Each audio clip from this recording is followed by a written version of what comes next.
C'est un Noël particulier que s'apprête à vivre Notre-Dame de Paris. Plus de 3 ans après l'incendie, vous allez voir que le chantier de la cathédrale avance, mais il est loin d'être fini. Durant une année, nous avons suivi au plus près ceux qui œuvrent à la reconstruction, des artisans qui, portés par la grandeur de ce lieu unique, travaillent dans l'urgence tant l'échéance de 2024 approche. Notre-Dame, la course contre la montre, grand reportage signé Laurent Fleischer, David Amouzeg et Xavier Liberman.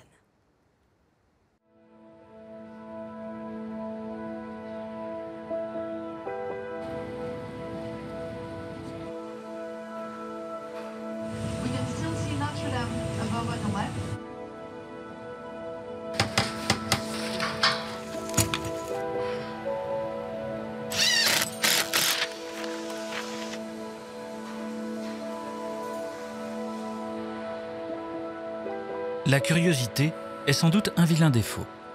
Mais on aimerait quand même bien savoir quelle Notre-Dame on nous prépare. Après son incendie, on a annoncé qu'elle sera plus belle encore. Mais comme personne n'est d'accord sur la beauté des choses, ça offre pas mal de possibilités. Personne ne peut s'imaginer à quel point elle sera belle. C'est quelque chose de... ça va... Est-ce que Notre-Dame va beaucoup changer? Énormément. C'est vrai. Elle va être méconnaissable. Je pense qu'elle a beaucoup changé. Ça sera beaucoup plus beau que la veille de l'incendie. Voilà, regardez. Pendant une année entière, nous avons suivi le chantier pour nous fondre dans ce huis clos de l'île de la Cité, pour être au plus près de ceux qui font des choix esthétiques, de ceux qui rêvent, de ceux qui font Notre-Dame. Pour savoir dès aujourd'hui si Notre-Dame sera plus belle qu'avant ou pas.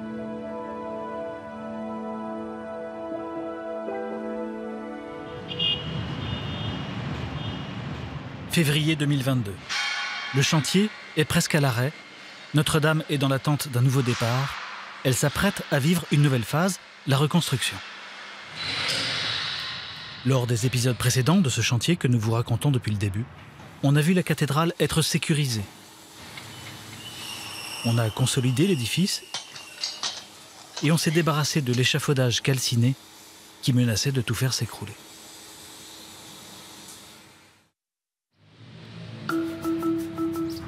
La restauration commence, en ce début d'année 2022, par des appels d'offres.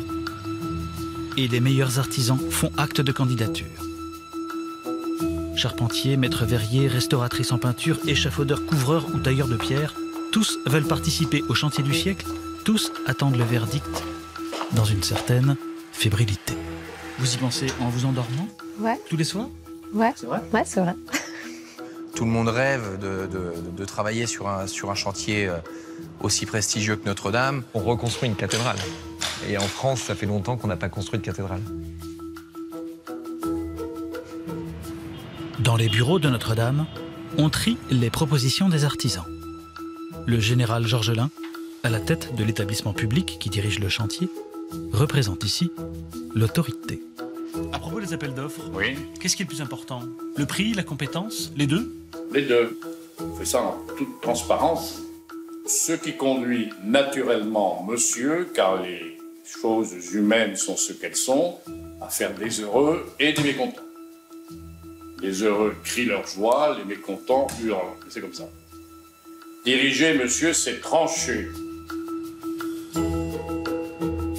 Sur le chantier, l'architecte en chef de Notre-Dame est impatient de voir arriver les artisans, comme quelqu'un qui a préparé un dîner et qui regarde 15 fois l'heure en se demandant pourquoi ses invités ne sont pas encore là. Philippe Villeneuve, homme de bureau et homme de terrain, a une responsabilité écrasante, livrer le chantier du siècle en 2024. D'un point de vue technique, je n'ai pratiquement aucune angoisse. Je me dis, on maîtrise, on va savoir faire. Je suis entouré par les bonnes entreprises, je vais être entouré probablement par des bonnes entreprises, puisqu'on est en train de faire les appels d'offres. Et j'ai une équipe de maîtrise d'œuvre avec moi extraordinaire, donc je me dis, ça va suivre. C'est bon, je m'en fais pas. Après, c'est tous les impondérables. Ça peut être, là, vous voyez, qui aurait pu prévoir qu'on se serait arrêté à cause du Covid? Personne. Qui aurait pu prévoir qu'on a été interrompu justement pour le dépôt de l'échafaudage par un temps vraisemblable avec des tornades, des tempêtes, etc. Et on a une date qu'on doit honorer. Le général Georges Lain s'est engagé, moi je me suis engagé, et voilà, c'est tout. On fait tout pour. Tout va donc très bien. Mais aujourd'hui, Philippe Villeneuve a un gros problème. Car à l'endroit crucial du chantier, à l'aplomb de la future flèche qu'il veut construire, on a retiré le dallage, ce qui a donné le droit aux archéologues d'investir les lieux. Et le problème, c'est qu'ils ont trouvé beaucoup de choses merveilleuses. Christophe Beignet, chef des archéologues, doit plier bagages après-demain, mais il aimerait continuer à creuser. Ce qui retarderait les travaux de la flèche, dont Philippe Villeneuve n'a qu'une hâte, c'est qu'il commence. Merci, jeune homme. 18 h, l'archéologue va montrer à l'architecte ses trouvailles du jour et tenter ainsi de le faire craquer. Oups. Il tire le drap sur ses découvertes et surveille la réaction de l'architecte.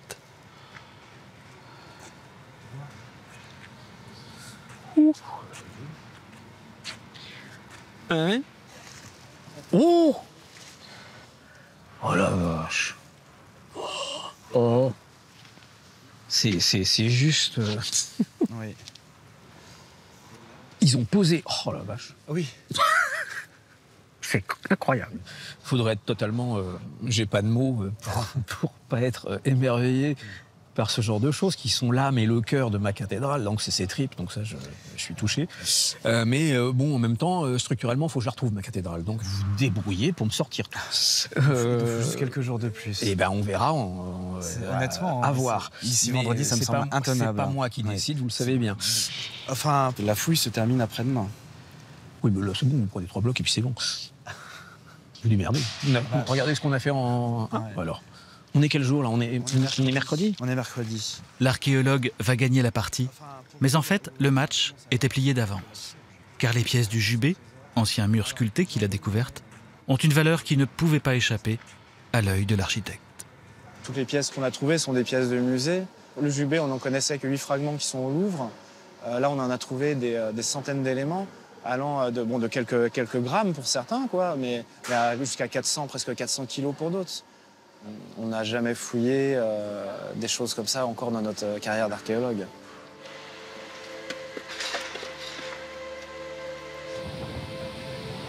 Le sol de Notre-Dame n'a pas fini de livrer ses secrets et le chantier n'a pas fini d'être retardé. Ce matin, les archéologues, encore eux, ont déployé d'étranges outils car ils ont découvert cette fois-ci un corps. Un corps dans un sarcophage de plomb, sans doute celui d'un chanoine qu'il date du XIV au XVIIe siècle.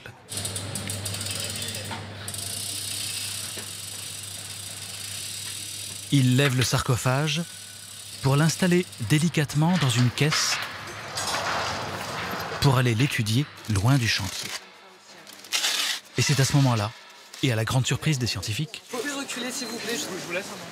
que Monseigneur Chauvet, ici en code bleu, est venu interrompre leur opération dans une légère confusion pour faire une petite prière. Mais tu veux au fond de moi la vérité. Dans le secret, tu m'apprends la sagesse. Purifie-moi avec l'hysope et je serai pur. Ce moment de recueillement est une surprise, mais le recteur emblématique de Notre-Dame est sans doute venu pour rappeler que l'église est ici chez elle et que Notre-Dame est un lieu de culte avant d'être une zone de fouille ou un chef-d'œuvre à restaurer.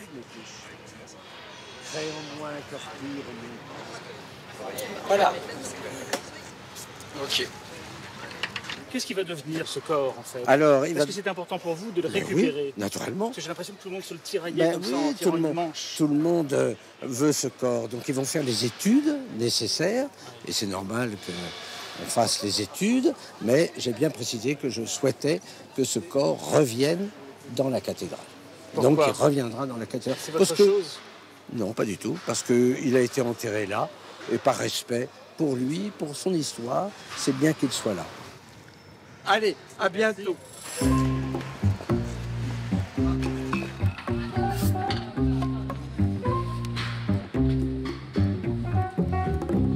Tout ça peut paraître anodin, mais Notre-Dame est un échiquier géant où chacun joue sa partie.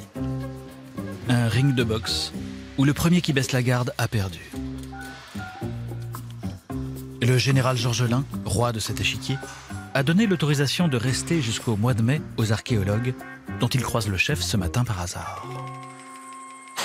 Monsieur, j'ai parlé de vous tout à l'heure pour expliquer combien les travaux s'étaient faits en bonne intelligence. Vous m'aviez expliqué ce que vous vouliez et que j'avais compris ce que vous vouliez, moyennant quoi on a augmenté le délai. Voilà, puis là, du coup, tout s'est bien passé hier pour le deuxième. Oui, pour enlever le deuxième chanoine de chanoine de la porte. Ah, exactement. Ouais. Vous le rendrez à Monseigneur Chauvet. Hein. Ah, c'est prévu. Bon, merci beaucoup. Moi, j'avais trouvé qu'il parlait avec beaucoup de responsabilité. C'est-à-dire qu'il avait bien compris que ma préoccupation, et puis ce que j'ai dit au tout début, tout à l'heure, dans la pièce, nous voulons trouver cette cathédrale pendant 20 ans, pendant 15 ans, pendant 10 ans, dans 5 ans. Voilà. Est-ce que c'est pas un crève-cœur quand même de se dire oh il y a des merveilles sous le sol Arrêtez. Vous savez, je vais vous dire ce que j'ai dit à vos collègues. Qu'est-ce que vous voulez, qu'on rase la cathédrale pour fouiller?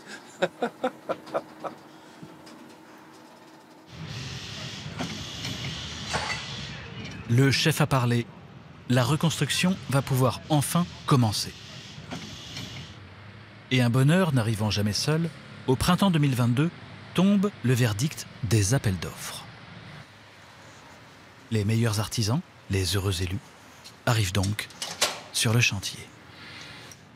Emma Groult, qui ne parvenait pas à s'endormir en attendant sa réponse, en fait partie. Bonjour. Elle a constitué une équipe.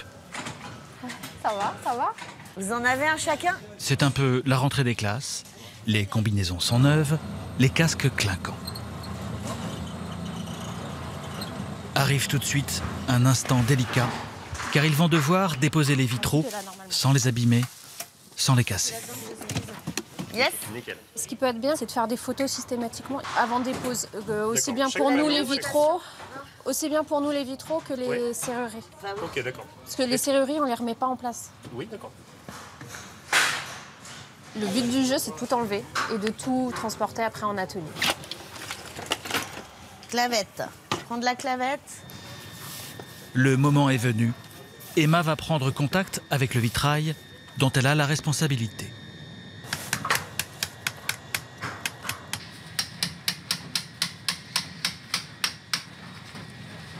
On essaye de voir où sont les prises. Et la serrurerie bouge sans trop de difficultés. En dessous, on a des mastiques qui n'ont pas l'air d'être tellement présents. Donc ça, c'est rassurant. Là, ça a l'air de venir. Non, là, pour le moment, ça se passe pas trop mal.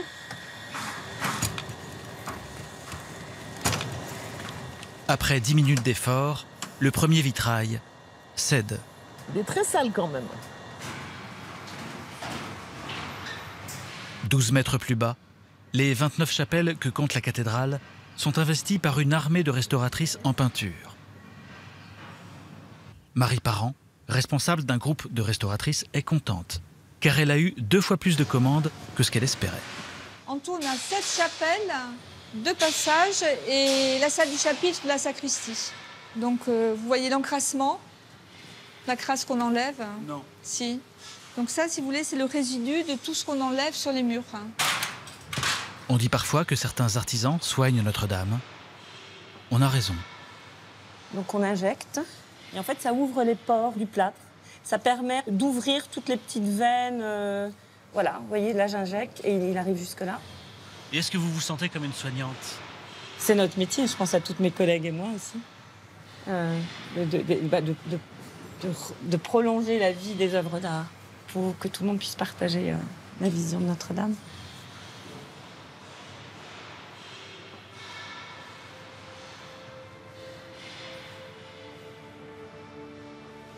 Il reste 1 an de travail aux restauratrices, mais déjà la différence est éclatante. Avant, la chapelle Saint-Marcel était noire. Elle va devenir très colorée.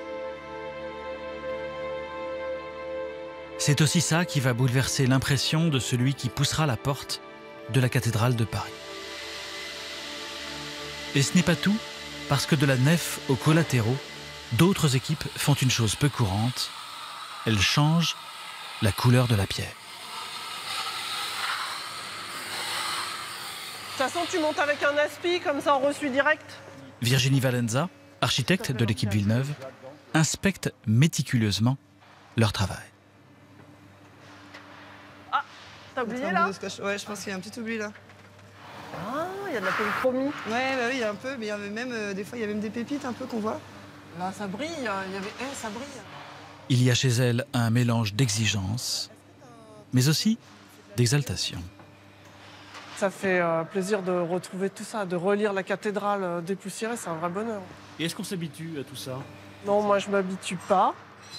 Je suis émerveillée à chaque fois que je rentre dans la cathédrale. Oui, ça nous porte quoi. Ça nous porte, l'édifice nous porte, on travaille pour lui en fait. Moi je travaille pour deux entités, Philippe Villeneuve et la cathédrale Notre-Dame de Paris. Vous savez bien que c'est la même chose. C'est sûrement la même chose. Ouais. La seconde étape, qui permet de passer d'un gris clair à une pierre blonde, est réalisée grâce à du latex.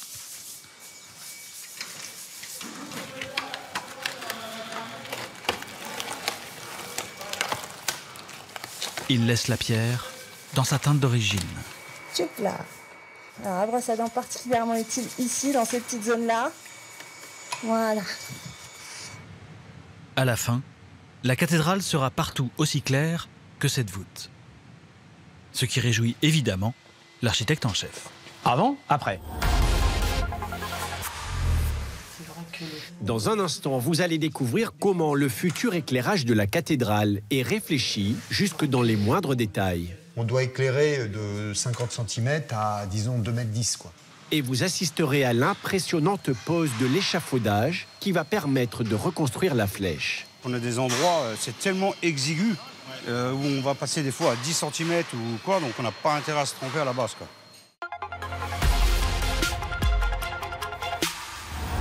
Le avant et le après.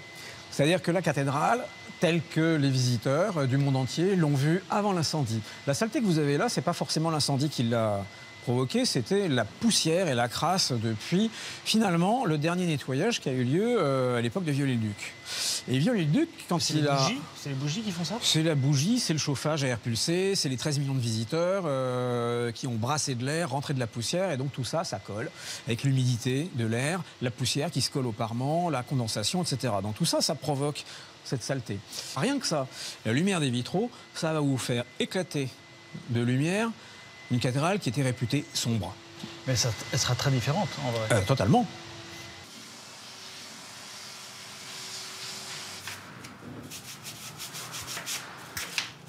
Sous les directives de l'architecte en chef, une foule de gens sur le chantier redessine déjà la cathédrale. Sauf qu'à l'extérieur du chantier, d'autres bonnes fées se penchent aussi sur cette Notre-Dame renaissante avec d'autres idées pour la réinventer. Et le vrai drame de Notre-Dame, c'est qu'il n'y en a qu'une. Elle est à la fois un chef-d'œuvre, cher aux architectes, et un lieu de culte, cher aux gens d'église. Justement, à 40 mètres de Notre-Dame, voici le père Drouin, qui sort de la maison des chanoines. Cet homme a une mission impossible. Il doit repenser le mobilier, la lumière, le son, donc toute l'ambiance de Notre-Dame. Il doit donc s'attendre à avoir des oppositions qui lui viennent de tous les côtés. Heureusement, cet homme est enthousiaste et opiniâtre. Derrière cette porte se trouve la fin de son histoire. Mais revenons au début. Le début, c'est quand il y a 2 ans, l'archevêque de Paris appelle le père Drouin pour redéfinir l'aménagement intérieur de la cathédrale. Gilles Drouin réunit une équipe avec designers sonores, architectes et spécialistes de la lumière. Niveau 2. Ah ouais, génial. Leur but, profiter de la page blanche laissée par l'incendie pour réinventer Notre-Dame, ce qui évidemment n'est pas une mince affaire. C'est compliqué parce que la cathédrale, elle appartient à tous les Français, voire à toute l'humanité. Alors, juridiquement, elle appartient à l'État. Sur le sens, elle nous appartient, nous en sommes l'affectataire. Mais on ne peut...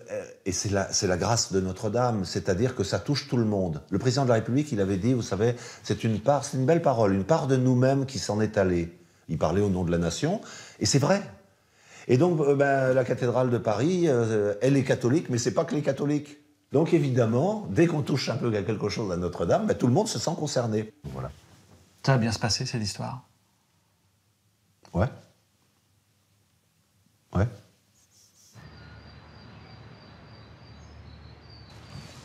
Il faut marcher vite, parce qu'on va pas... Ouais. Parce que si le général me voit et que je marche pas vite, je vais me faire engueuler, moi. Gilles Drouin a rêvé à une toute nouvelle cathédrale. Sa mise en scène du lieu commence dès l'entrée, qui se faisait jusqu'alors par le portail de droite. Avant, on entrait ici. On entrait ici. Ici, on se faisait fouiller. Depuis les attentats. Ça c'est donc alors selon les cas, il y avait une ou deux portes selon l'affluence ouvertes et une ou deux files de fouilles. Et puis ici, vous aviez un grand comptoir d'accueil. Alors d'ailleurs, c'est mieux maintenant, si j'ose dire, parce que vous entriez et vous ne voyez pas la cathédrale. Et oui, il y avait carrément une paroi en bois. Il y avait une paroi. Et alors l'idée, c'est d'entrer par le grand portail et on découvrira, passé le sas, la grande nef dans toute sa puissance, avec à la fois son ascension et puis une nef gothique, ça élève et ça met en marche. Donc l'expérience va être plus saisissante. L'expérience va être plus saisissante. Le mot est horrible, mais il y a un effet waouh que vous cherchez. Oui, un effet waouh. Oui, ou un effet alléluia. non, je suis pas sûr. Un effet waouh, oui. Mais parce que c'est une expérience que de découvrir la cathédrale. Vous imaginez ceux qui viennent du bout du monde. Mais même si on est parisien, moi, à chaque fois que j'entre dedans, ça fait waouh. Oui. Ah, mais donc là, on entrera par là. Voilà, on entrera par là. Donc il faut imaginer quoi alors? Il faut imaginer la nef, la grande nef, cet immense vaisseau avec l'hôtel. Et puis en semaine, la nef sera libérée de ses chaises. Vous savez, les chaises, elles nous bloquent une partie de l'espace, si j'ose dire. Elles ne le rendent en quelque sorte inaccessible. Donc voilà, c'est pour... et puis, alors, on ne fait pas d'archéologisme, mais les chaises, il n'y en a que depuis le début du 19e siècle à Notre-Dame de Paris. Alors, c'est pas pour restituer la cathédrale du 18e siècle, c'est pas vrai. Mais malgré tout, quand on voit les anciennes gravures, une nef sans assise, comme les basiliques romaines, vous donne toute la mesure, l'ampleur de l'espace. Alors, ici, il y aura un grand crucifix. Là, ce sera une chapelle qui évoquera Abraham. Là, on est dans la chapelle axiale. Le père Drouin a conçu tout un parcours pour que le visiteur avance dans Notre-Dame comme on avance dans une histoire. Et pour le sensibiliser, si ce n'est le convertir. Ça doit parler à la tête, au cœur et au corps. Mais c'est comme ça une église. Ça ne parle pas simplement à la tête, c'est pas un discours. Là, je vous fais un discours, plus ou moins, voilà. Ça ne parle pas que aux sentiments non plus, mais ça parle aussi aux sentiments parce qu'on est saisi.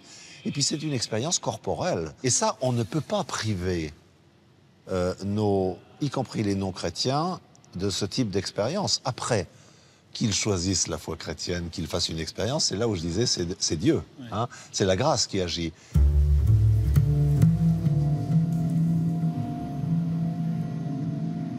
En passant devant chaque chapelle, le père Drouin en appelle aux saints. Sainte Geneviève, priez pour nous. Pour les autres ou pour l'aider dans son projet. Sainte Françoise, priez pour nous. Sainte Élode, priez pour nous. Dieu seul le sait.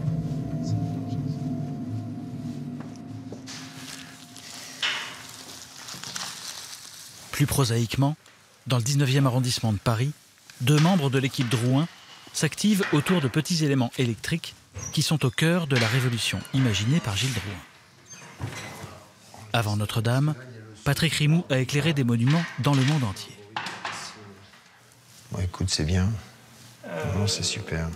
Aujourd'hui, leur attention est focalisée sur le futur banc de la cathédrale, dont le dernier prototype vient d'être réalisé. C'est un banc qui comporte le son et la lumière. Donc c'est plus qu'un banc. Et en fait, grosso modo, on doit éclairer de 50 cm à, disons, 2,10 m, quoi.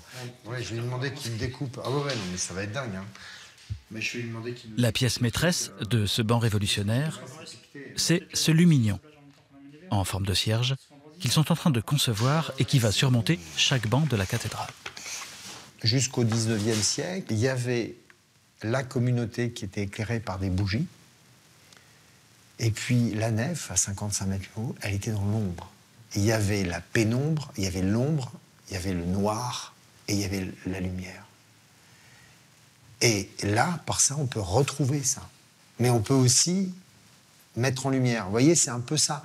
Et recréer le noir à l'intérieur de la cathédrale, c'est très important. Et parce qu'avant l'incendie, c'était pas cette lumière-là, c'était une lumière qui était plus forte, finalement. C'était une lumière plus forte. Alors que là, nous, on travaille, pour le reste, tout en lumière indirecte. Pour se rendre compte de l'effet visuel des lumignons, il faut suivre Patrick Rimoux dans une chapelle du 16e arrondissement de Paris. Alors, je vous emmène ici parce qu'on a fait toute la lumière pour la chapelle et on a créé les bancs, les lumignons, et qui ont quand même une fraternité avec les bancs et les lumignons de Notre-Dame de Paris. Et c'est pour montrer un petit peu qu'est-ce que ça peut donner comme ambiance et en vrai. Par exemple, là, on va mettre les lumignons à 1%. Après, on peut se dire, mais on veut que, par exemple, ça soit le chemin de croix qui soit illuminé, mais pas les vitraux qui sont juste à côté. On éclaire les choses plus ou moins importantes. Ben voilà, on écrit des scénarios. Voilà. Hein. Il faut imaginer la nef de Notre-Dame avec des centaines de petites veilleuses. Ce qui changera totalement son allure.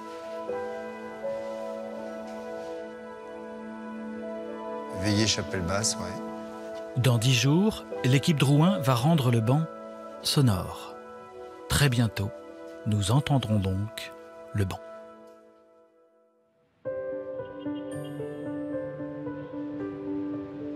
La partie la plus emblématique de Notre-Dame, celle qui intéresse tout le monde et qu'on ne voit plus, c'est la flèche.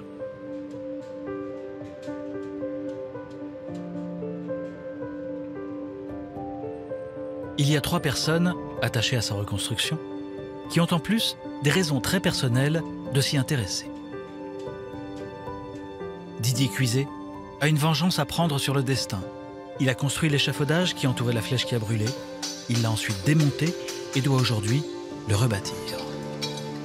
Philippe Villeneuve a un rapport charnel à la flèche de Notre-Dame. Et la chose est très visible quand il est en chemisette. Alors, nouvelle flèche, nouveau tatouage?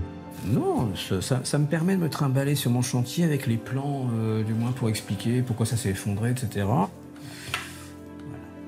C'est un petit tirage. Normalement, c'est format A3, c'est un peu plus grand.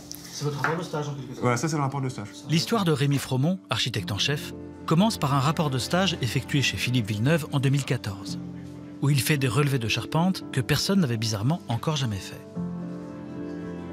Précieuses données, précieuses expériences qui ont changé au passage son existence. Et le lendemain, ou sur la main de l'incendie, Philippe m'a appelé pour me dire écoute, voilà, il faut qu'on soit un peu plus nombreux là, parce que tout seul c'est vraiment très lourd. Et donc, est-ce que tu peux venir m'aider? Ah, donc le coup de fil, c'est le genre de coup de fil qui change une vie, quoi. Et A5.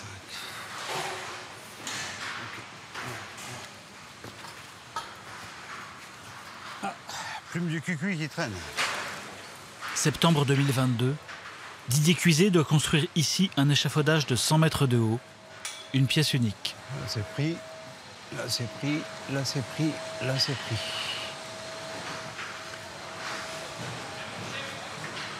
Alors ce qui est marrant, c'est qu'on croirait qu'on a un rectangle parfait ou un carré parfait, comme on veut, alors que c'est pas du tout ça, quoi. On est à l'aplomb de la future flèche, là où il y avait les fouilles des archéologues. Ça réagit déjà comme une dalle. Là où l'on a construit depuis un plancher qui doit tout supporter. Nous, on a entre 600 et 700 tonnes à balancer là-dessus, donc il faut que ça résiste. Mais bon, après, voilà. Alors après, il y a tout ce qui est en point rouge. L'ascenseur, il va être ici de ce côté. Donc on va être de ce côté. Nous sommes la veille du jour J, où l'on va poser les premiers tubes de l'échafaudage. Tous ces poteaux-là vont être implantés ici. Tous ceux qui sont en rouge, ils vont monter. Et ils vont monter jusqu'à 97 mètres. L'ascenseur, il va être ici de ce côté, avec une passerelle de 2 mètres pour relier les deux. Tout ça va porter sur notre échafaudage, mais la totale. Sur le papier, ça doit marcher. C'est ce qu'on prévoit aussi côté architecte, où l'on a tout planifié jusqu'à la fin. La flèche, elle est extrêmement compliquée d'assemblage. On ne peut pas l'assembler par morceaux. On est obligé de l'assembler pièce par pièce. À Notre-Dame, ce n'est pas un millefeuille, c'est un mikado. C'est-à-dire que toutes les pièces sont croisées les unes avec les autres. Donc vous ne pouvez pas trancher le mikado comme un millefeuille. Il faut mettre les pièces ou retirer les pièces une par une. On va construire un immense échafaudage qui va d'abord servir à construire les parties les plus structurelles de la voûte, les nervures. On va passer à travers les nervures l'échafaudage pour construire la base de la flèche qui est ici. Et ensuite, on va continuer à monter l'échafaudage au fur et à mesure qu'on monte la flèche. Et ce sera fini. Et ce sera fini. C'est tout simple.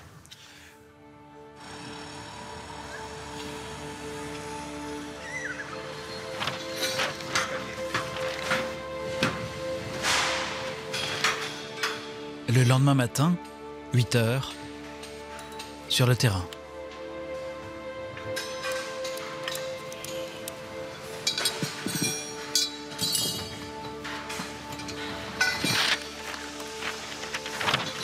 Combien de temps?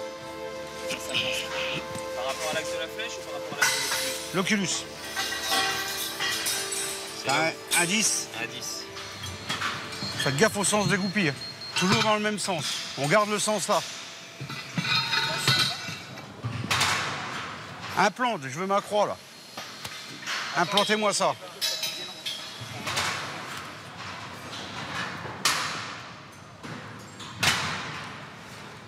Didier Cuiset a beau avoir 39 ans de métier, cet échafaudage-là, il n'est pas prêt de l'oublier.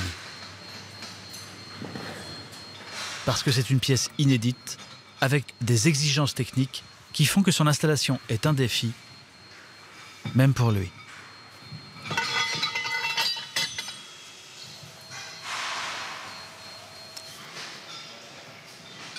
Remets voir le 3D. Si j'y arrive. Ouais, s'il veut mouliner. Des zooms. Ça, c'est un dessin de la chose finie. Oui. Ça, c'est un relevé 3D de la charpente, tout ce qui a été conçu par les charpentiers. Donc nous, on part d'en bas et on doit traverser tout ça. Après, on a certains éléments qui vont s'arrêter sous le plancher. Et il y a certains éléments qui vont se poursuivre jusqu'en haut de la flèche, jusqu'à 97 mètres. Voilà, donc on doit passer dans tout ça, quoi. Il faut savoir aussi que quand ils vont assembler la charpente à droite et à gauche, il ne faut pas que nous, on ait un pied dans les fermes qu'ils vont poser. On a des endroits, c'est tellement exigu, où on va passer des fois à 10 cm ou quoi, donc on n'a pas intérêt à se tromper à la base, quoi. Voilà. 187. Pile poil. Descend mon coin. Si on dit que vous êtes au millimètre, c'est exagéré ou c'est vrai? Honnêtement, 100 mètres de haut, il vaut mieux être au millimètre. Ouais. 1 millimètre ici, là en haut, ça peut être... ça peut devenir très vite compliqué. Une fois qu'on la prend, on va prendre des cotes. Les premiers tubes sont les plus importants. Dans un mois, si tout va bien, l'échafaudage devrait atteindre le premier niveau à 23 mètres de haut, la base de la flèche. Didier Cuiset saura alors si ses efforts d'aujourd'hui seront ou pas couronnés de succès. Voilà.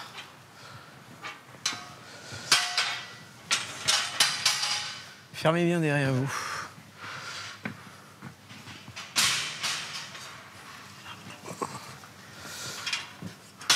« 18 h, Philippe Villeneuve, architecte en chef et amoureux en chef de la cathédrale, passe au cœur du chantier où les tubes d'échafaudage ont déjà poussé de 4 mètres en une seule journée.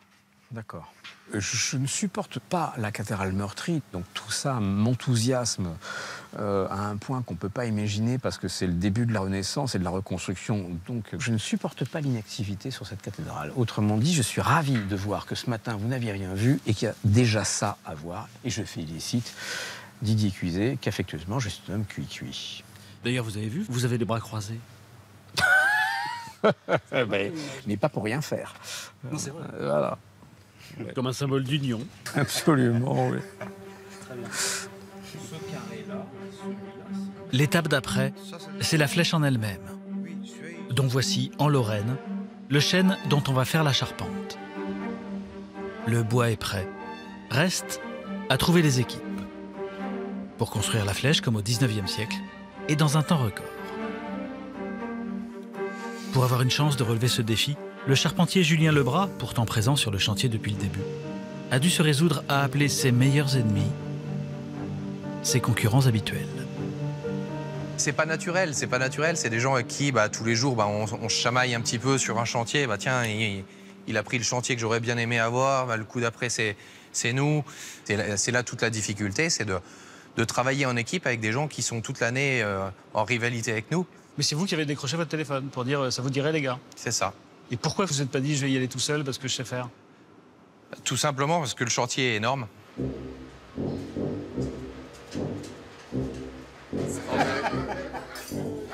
Ainsi donc est née la bande des 4, où chacun apprend à connaître son actuel voisin de table, qui est aussi son ancien rival.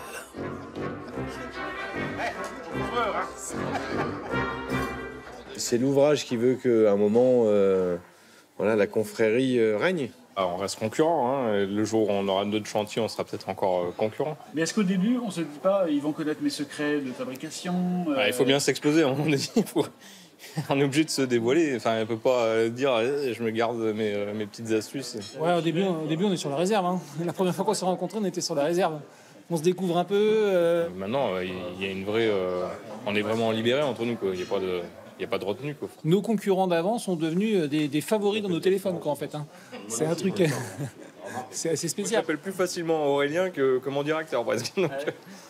Ils sont sympathiques Très sympathique, très sympathique. Est-ce que c'est plus sympathique que ce que vous imaginiez? Ah bah forcément. Forcément, quand on a des relations un peu de concurrence, c'est évident qu'il y a une certaine rivalité, il y a un esprit de compétition, et là, il y a un esprit d'équipe. Donc on est dans une relation forcément différente. Reste le plus dur à faire, réussir la charpente de la flèche qu'ils vont commencer dans les jours qui viennent. La flèche sera reconstruite à l'identique, on le sait. Mais le coq qui sera à son extrémité sera différent.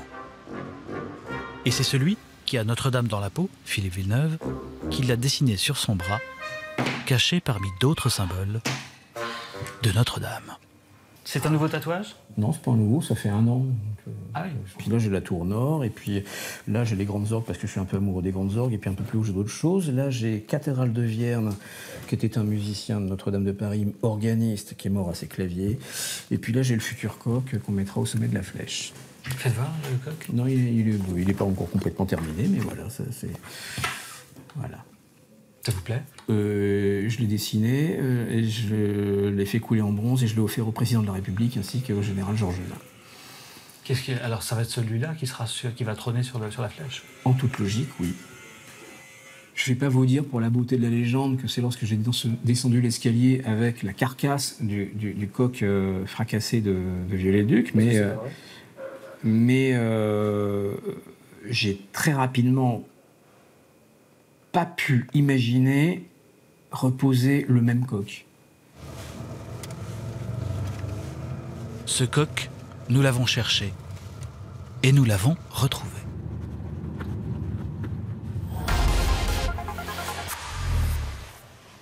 Dans un instant, en Lorraine, vous allez découvrir le bois exceptionnel avec lequel sera reconstruite la flèche. Si le bois n'a pas la bonne qualité, en fait, il ne va pas se comporter comme on le veut dans le temps. Ils ont été plantés à la Révolution pour faire des bois de bateaux, de navires. Et donc, c'est pour ça qu'ils sont très rectilignes, ils sont de très grande qualité. Et donc, on en profite, on en fait de la charpente pour Notre-Dame.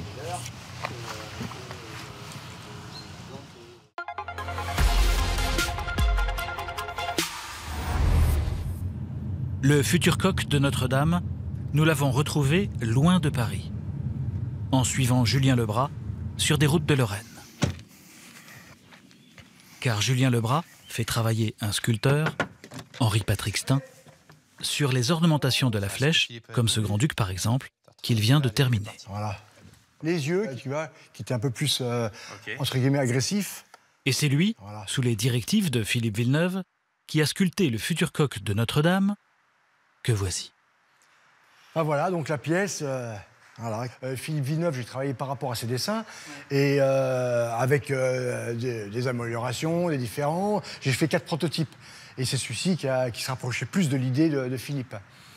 Il voulait quelque chose de... il le voyait dans la tête. Ça va être, disons, le seul élément visible sur la cathédrale du drame du 15 avril. Donc un incendie, les flammes. C'est aussi le symbole de la résurrection, puisque c'est un phénix, donc il renaît de ses cendres, la cathédrale va renaître de ses cendres.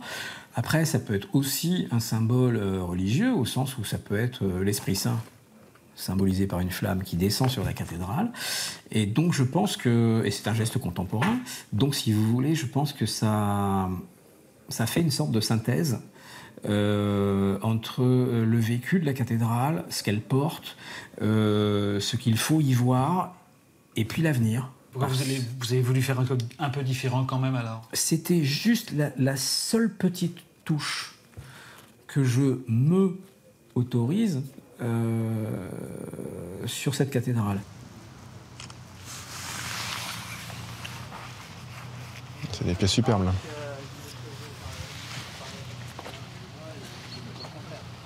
Rémi Fromont, l'architecte, est venu ce matin sur le terrain.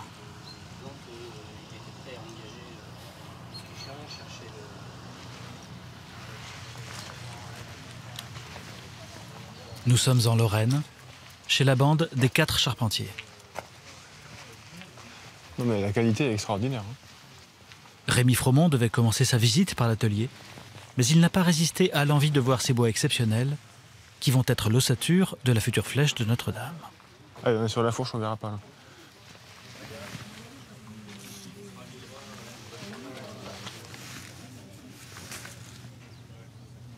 Des choses comme ça sont problématiques là. C'est quoi, c'est le cœur qui sort là, non? Là, on n'a pas encore trop décentré là par rapport à là. Non, ça va quand même. C'est pour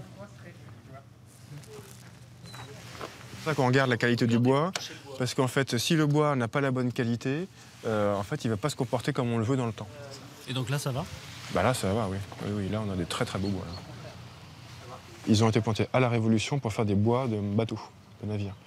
Et donc, c'est pour ça qu'ils sont très rectilignes, ils sont de très grande qualité. Et donc, on en profite, on en fait de la charpente pour Notre-Dame. Beau bébé, ça. Ouais.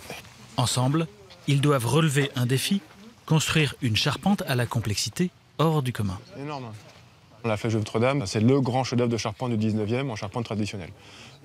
C'est un très grand ouvrage et c'est un des plus complexes en termes de tracé et de système d'assemblage.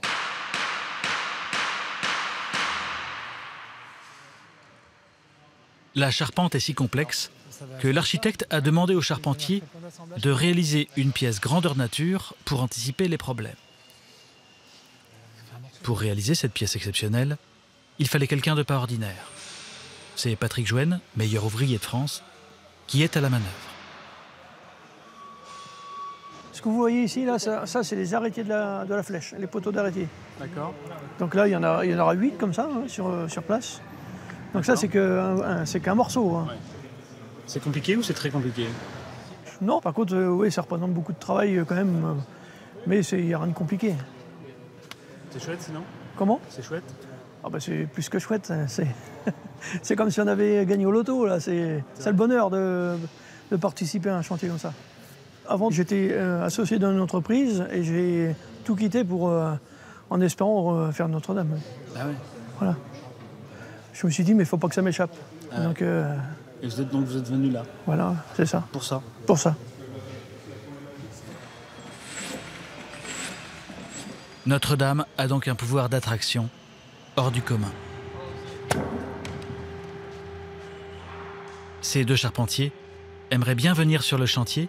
Ils ne savent pas encore s'ils y arriveront, mais en attendant, ils taillent déjà les chevrons de la future flèche de la cathédrale.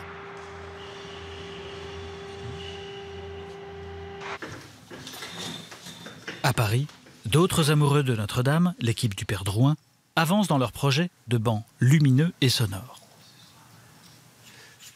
On va voir ça. Ils viennent de recevoir le nouveau prototype qu'ils doivent tester aujourd'hui. Et pour l'aspect sonore du banc, il nous faut aller dans le studio de l'homme qui perçoit le monde avec ses oreilles. On est pas mal. Le designer sonore. L'idée de sonoriser le mobilier, les bancs, c'est qu'en fait, on vient au plus proche de l'assemblée. Donc le but du banc, c'est d'avoir un ressenti d'une sonorisation qui est proche, de proximité, qui me parle à moi, qui ne parle pas à la nef, qui ne parle pas au volume, mais qui me parle à moi. C'est ça le but. Le designer sonore, mis quelques objets dans son sac, est parti chez l'homme de la lumière. On était curieux de voir tester un banc qui parle. Salut Patrick. Ouais, bonjour Alain. Et ça tombe bien, aujourd'hui est le jour des réglages. Le prototype d'avant était en sapin, c'est celui-ci. Ouais. Et le nouveau prototype, c'est celui-là, est dans un autre bois. Et ça change tout. Là, c'est assez différent parce que c'est du chêne. Ça sonne pas pareil? Ça sonne pas du tout pareil. Et vous testez ça comment? À l'oreille? Oui. Le but est de savoir où placer la source du son pour que le banc sonne idéalement. Tu peux travailler là-dessus? Ouais, bien sûr. Ouais. À 16h05, un homme écouta un banc.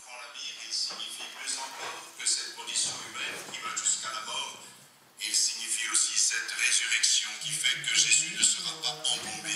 Sommes-nous attentifs aux signes qu'il nous donne? Ça vous plaît, ce que vous entendez? Oui, c'est pas mal. Plus je suis bas, on va quand même avoir l'impression qu'il vient d'un peu bas. Ouais. Donc je vais le mettre sans doute le plus haut possible, de manière à ce qu'il vienne le plus proche du visage, quoi, des oreilles. Premier montage complet de toutes les pièces. Ouf. On pourrait croire que le son et la lumière du banc sont des gadgets.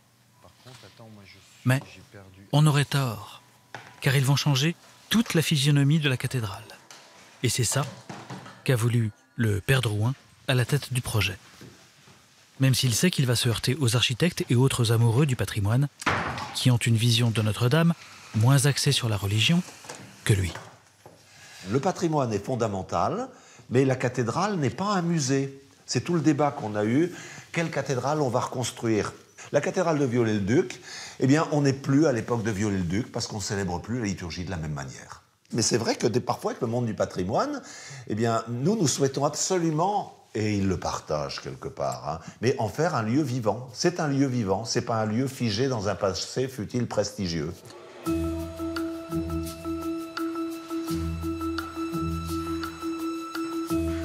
Faut-il éclairer Notre-Dame comme un lieu que l'on visite ou comme un lieu où l'on se recueille? Dans la cathédrale, la lutte se fait sur chaque détail. Les confessionnaux, par exemple, qui datent de Viollet-le-Duc, l'architecte du XIXe siècle, ne sont plus utilisés par l'Église, qui veut donc s'en défaire. Ils sont en revanche des pièces de musée pour l'architecte en chef, garant de la valeur patrimoniale de la cathédrale, qui veut donc les conserver. Le meuble en bois, oui. C'est un confessionnal de Viollet-le-Duc. Oui. Est-ce que vous voulez le garder? Moi, oui. Et le clergé? Non. Qui va gagner?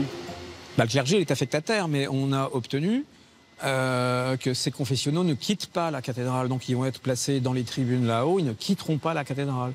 Parce que c'est une œuvre de Viollet-le-Duc, que Viollet-le-Duc, c'est quand même l'architecte qui est une référence à la fois pour Notre-Dame de Paris, mais à la fois pour le patrimoine français en règle générale, et même à l'étranger. Mais mettre à la poubelle et se débarrasser des choses et les mettre sous le tapis, non, c'est pas quelque chose qu'on doit faire.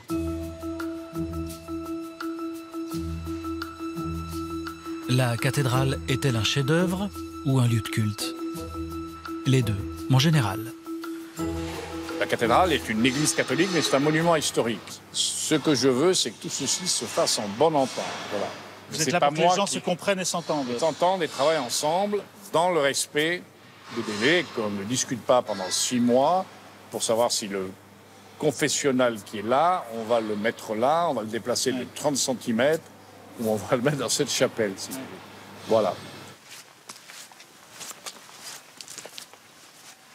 Entre grandes et petites batailles, le chantier ainsi avance.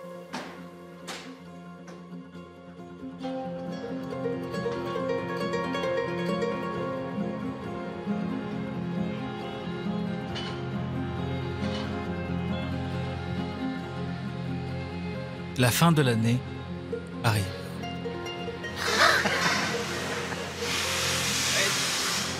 Je peux respirer ou j'attends dimanche? Attends dimanche. Discute pas. Didier Cuiset est heureux. Son échafaudage est arrivé fin octobre sans encombre au niveau des voûtes, au premier palier, à 23 mètres de hauteur.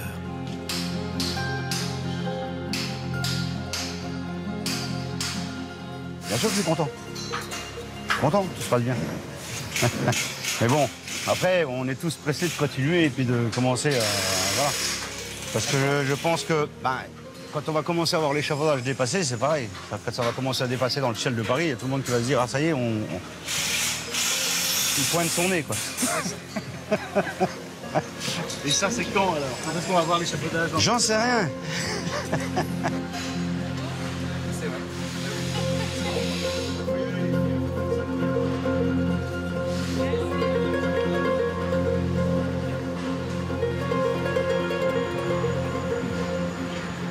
Elle sera prête pour 2024, oui. Le planning, il est respecté, il tient, on est dedans. Il ne faudrait pas qu'il y ait une pandémie ou autre chose qui nous tombe dessus, mais là, pour le moment, ça avance, ça suit son cours, le paquebot est lancé. Et vous, alors en 2024, quand vous entrerez dans le cortège des gens qui vont ouvrir la voie, donc soit vous ferez des bonds de joie, soit vous serez en pleurs, soit un mélange des deux, quoi. Bon, il y aura les deux, oui. Des pleurs, oui, certainement. L'histoire pourrait se terminer ainsi. Mais, dans la maison des chanoines, il y a eu du mouvement. Un nouvel archevêque est arrivé et Monseigneur Chauvet a été remplacé et muté à la Madeleine. Reste Gilles Drouin, dont la fin de l'histoire, on le sait, se trouve derrière cette porte. Lui, comme Patrick Rimou, sont très satisfaits des nouveaux bancs lumineux et sonores. Mais le nouvel archevêque n'est pas de cet avis. Il a dissous l'équipe Drouin et lancé un nouvel appel à projet pour réaliser des chaises.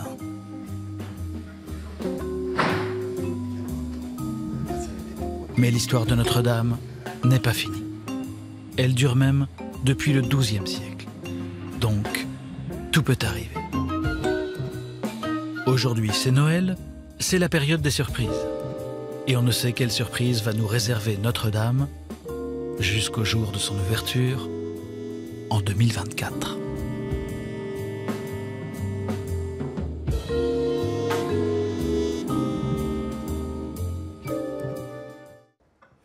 Voilà, c'est la fin de cette émission. Je vous retrouve ce soir pour le journal de 20h. D'ici là, très bon après-midi à tous.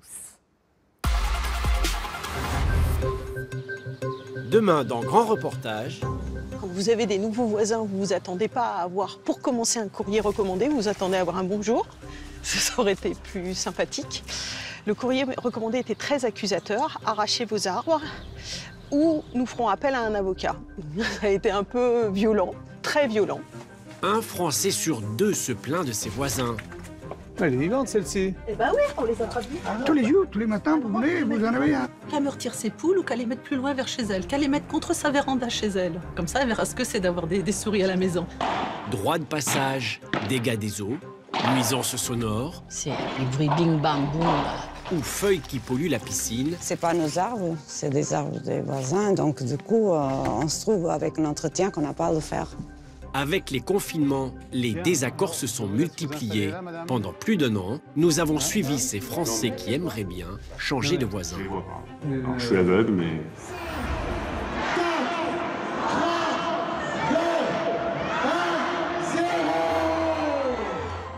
Et dans Reportage découverte, partez à la rencontre de Français pour qui les décorations de Noël ne sont pas un détail. Du grand sapin qui trône sur la place centrale de Strasbourg. L'aboutissement de toute cette période intense de travail, ça va finir par un clic de souris. Au concours de maisons décorées dans un village près de Toulouse. Je participe au village. Ah oui, moi qui t'ai vu sur les bancs de l'école et aujourd'hui, tu me fais un chef-d'œuvre aussi magnifique que je peux être admiratif, ému. C'est magique. En passant par les décorations monumentales d'un parc d'attractions dans l'Oise, vous saurez tout sur les secrets des décorations de Noël.